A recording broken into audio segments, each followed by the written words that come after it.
Ba-da, ba-da, ba-ba, ba-da, ba-da, ba-da, bow.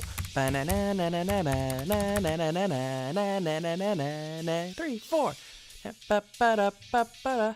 Time has come, I'm ready to go. Venturing into the unknown. Fires inside me must be unleashed. People talking nonsense all day. Chin boon gan, that's all they can say. I can't get no satisfaction. Challenges may come. Fighting's just begun. But there's no stopping me from spreading out my wings. Let's fly high. Concentrate my power. In the final hour, in the end, I am gonna win.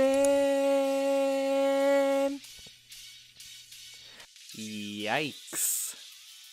So I just watched Captain Marvel, and I gotta say, it was pretty fun. The movie stars Brie Larson as the titular hero who's part of an elite strike team fighting for the Kree in a war against the Skrulls. After a series of unfortunate events, she ends up on Earth attempting to figure out why the Skrulls were so drawn to the planet and to finish them off for good. Marvel's biggest problem right now is that they've done this song and dance so many times, because this is the 21st film in this franchise after all. But something smart that Marvel is doing is that rather than getting a film starring, directed, and written by some white guy, they're choosing superheroes with very diverse backgrounds and getting a crew just as diverse. The writers and directors have such different backgrounds and the crews are always so diverse that it actually feels like you can hear a different voice coming out of the screen. And I walked out of the theater for this film with the same sort of reaction that I had to Black Panther. It was a pretty good movie, but I also feel like it wasn't anything Marvel hasn't already done in the past. With a bunch of women writers and a directing duo where half of it is women, you really do get this unique version of this story we've been told 100 times. Like, compare how this film handles the titular character as opposed to a film like Catwoman or Elektra, whose entire writing and directing crew is just straight white guys. Both of these films use their stories as a platform to show off hot women in tight costumes doing sexually suggestive fight scenes. Even Marvel is guilty of this. But with Captain Marvel, I feel like we finally got a strong female role model that is truly empowering. As a feminist, I love seeing these women-driven films starring women that don't have to be overtly sexualized or have to please a man in order to be considered a strong character. And I really do hope that this is the beginning of a new movement in films focusing on blockbusters like this.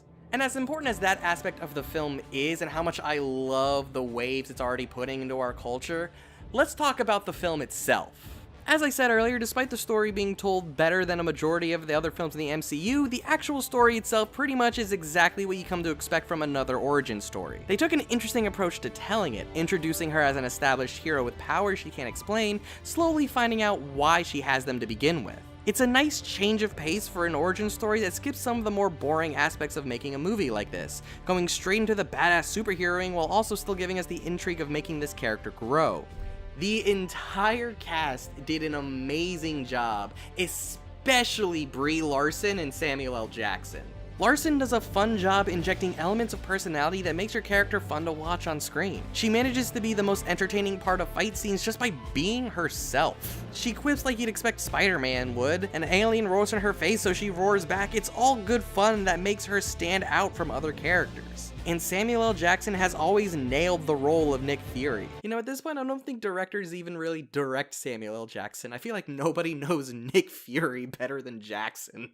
Seeing Fury and Captain Marvel interact is one of the best parts of the movie. You get a fun back and forth between them that honestly rivals the original Avengers and how enjoyable the banter is. And speaking of Nick Fury, the visual effects on him are absolutely incredible. Disney has always done a pretty good job digitally de-aging a character for a scene in a way that looked believable, but whenever they would do it, it would always be for a single scene or so, because it is hard and expensive to keep the effect going for the entirety of a movie. That is why I was shocked that Nick Fury was more than just a cameo in this film. The de-aging looked absolutely flawless the entire time, and never did it feel like it was going into the uncanny valley. It is great that despite the smaller budget, the effects still looked incredible, but it is kind of enough obvious that the de-aging is where a majority of the VFX budget went to. Despite having roughly the same budget as films in Phase 1, the CGI sometimes comes off as even worse than those films. Even Ant-Man, which has a smaller budget than this, managed to look better in the long run, and I think it's because of how they ended up using the special effects in the film. For example,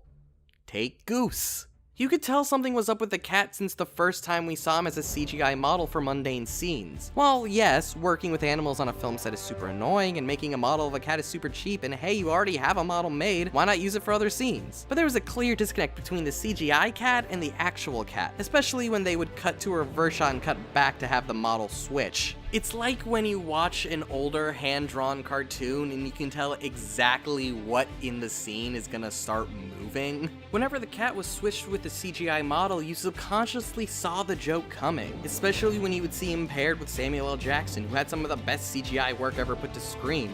The effect just came off as very cheap and unrealistic. Another example is when she's trying to decide what color her suit should be. She has this device that lets her change the color of the suit, so they have this touching moment between her and another character deciding what color the suit should be. The color swaps around and the CGI is distracting because we go from practical suit to a CGI suit back to a practical suit when she decides on the final color scheme. Same goes for the few times we see the extravagant alien world of Hala. Hey, I just did a video on that. With the smaller budget, the use of CGI to create these elaborate sets really made the locale look cheap and uninteresting. It wants to be a movie on the same scale as your Thors or your Doctor Stranges, but the smaller budget really holds it back.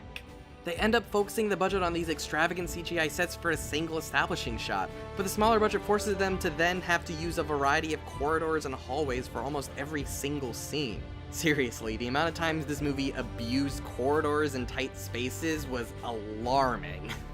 It required a lot of the alien races we see on screen to be portrayed practically rather than through the use of CGI. A majority of the alien races portrayed are done through the use of makeup, and in the long run, it really does look better than creating them through CGI. Also, the Skrulls look like live-action Piccolo. I also really didn't like Lashana Lynch's character in this. See, what made Captain Marvel and Fury's interaction so fun is the fact that we're watching this friendship develop. The writing was built on them roasting each other, gaining the other's trust. But the problem with doing an origin story like this is the fact that these two characters already have a relationship that we don't know, and the movie doesn't really try to establish who they are or why they're friends. They're already friends, so what's the point of developing a friendship that already exists? We don't see them interact all that much, and the film acts like we, the audience, should have known her the entire time. When she showed up, I honestly did not realize she was gonna be as big of a part of this movie as she ended up becoming, because the movie never does clue in the audience to who she really is.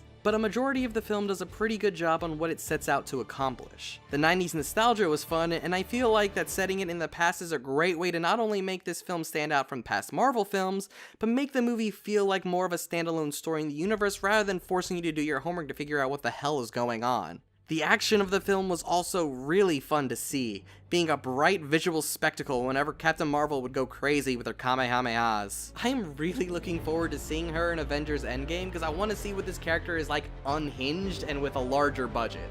For some of the more close quarter scenes, I couldn't help but feel like the directors didn't understand how to shoot action. So many of the scenes were in tight corridors featuring characters wearing the exact same costume, cutting to close-ups, making it hard to keep track of who is where in the scene. That is why the film was better when it was a wide shot of CGI spectacle that they poured the budget into, creating a live-action Dragon Ball Z scene look loads better than a simple fistfight between characters. And I'm sure you're noticing a pattern of what I've been saying the entire review. The film desperately needed a larger budget. Smaller budgets usually do create an environment for filmmakers to flex their creative muscles trying to create their world despite the lack of funds. But for a Marvel film, in a universe this big, with a story this large, I feel like the smaller budget becomes a major hindrance. If the film had more money behind it, or the film focused on a smaller, more personal story rather than this big, epic space war, I feel like it wouldn't have been that much of a problem. It's almost like Disney was scared of putting their money behind a woman-driven film thinking they wouldn't get their return on investment.